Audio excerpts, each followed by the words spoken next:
grab your tea, because today's case is one you won't forget. Welcome to Tea Time Crime with Lady T, where every case has a story, every clue deserves a closer look, and every victim deserves to be remembered. Let's get into today's case.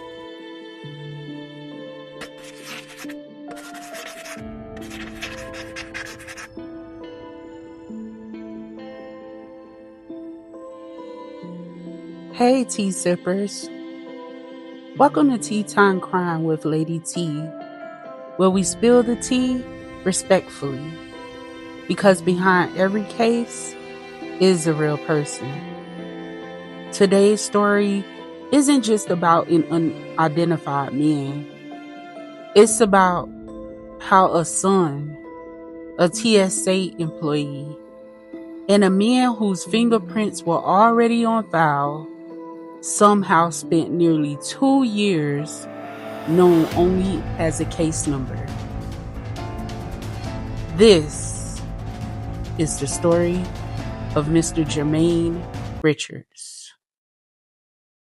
The Cook County Medical Examiner's Office says it did all it could, but was unable to identify the young man until the family checked the morgue's website. Family members turned to the I-Team asking how a body could go unidentified for 2 years and 2 months. He's my baby cousin, and I'm just going to do whatever I can to fight for him.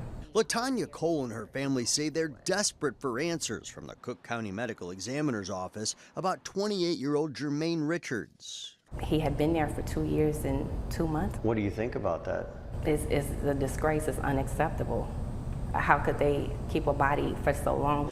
Before he became Cook County Medical Examiner case number ME 2022-04733, Jermaine Richards was someone's child, someone's nephew, someone's friend.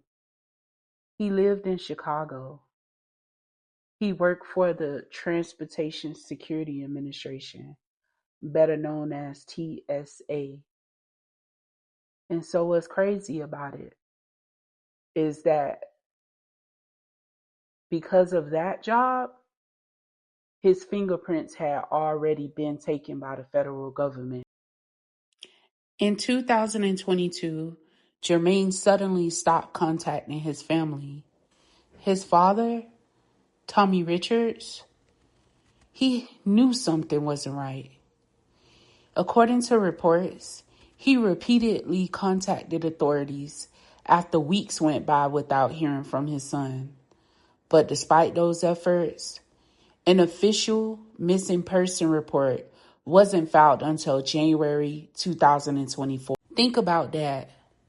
While a family was searching, another part of the system didn't yet have an official missing person report to connect to an unidentified body. On April 17, 2022, Chicago police responded to Lake Michigan, specifically the 3000 block of South Fort Dearborn Drive, near 26th Street and just north of the 31st Street beach. The Marine unit recovered the body of an unidentified man from the water. Detectives opened a death investigation. At that moment, nobody knew. This man was Jermaine Richards. The investigation. Investigators didn't stop trying. They uploaded his dental records. DNA was sent to the Illinois State Police Laboratory. Unfortunately, those DNA results came back inconclusive. Local fingerprint attempts also failed because of the condition of the remains. Then, more than a year later, the FBI used more advanced fingerprint techniques. This time, they were able to recover usable fingerprints. Those fingerprints belonged to Jermaine Richards. One of the most heartbreaking parts of this story is how the family finally learned what happened. According to reports, family members recognized one of Jermaine's tattoos from a photograph posted on the unidentified person's website because they never gave up. They contacted the Cook County Medical Examiner's office, helping confirm what they had feared. Drowned in Lake Michigan in May of 2022, but wasn't identified until July of 2024. Richard's father says he was calling local police departments within weeks of not hearing from his son. When they came and told me about him,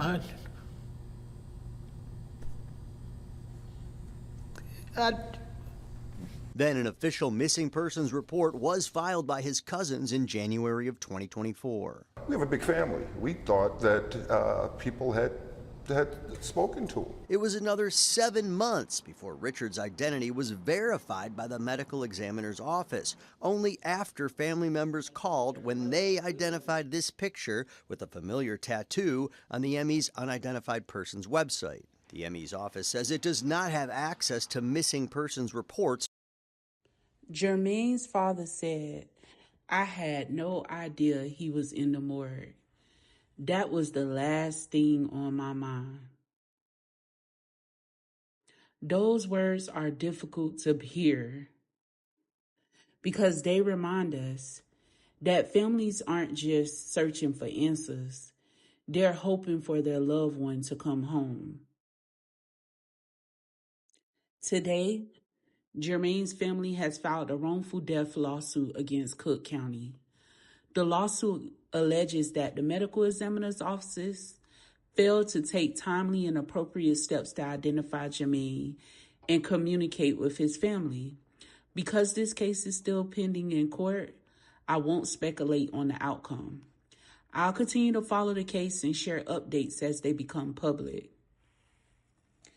Jermaine Richards should never be remembered as case ME 2022-04733. He had a name, he had a family, he had people who loved him. And if this case teaches us anything, it's that every unidentified person is somebody's somebody. Tonight, we remember Jermaine Richards. May he rest in peace. Condolences to his family. I'm LadyTea, and this has been Tea Time Crime. Every case deserves compassion. Every victim deserves dignity. Until the next tea, take care of each other. Bye, tea sippers.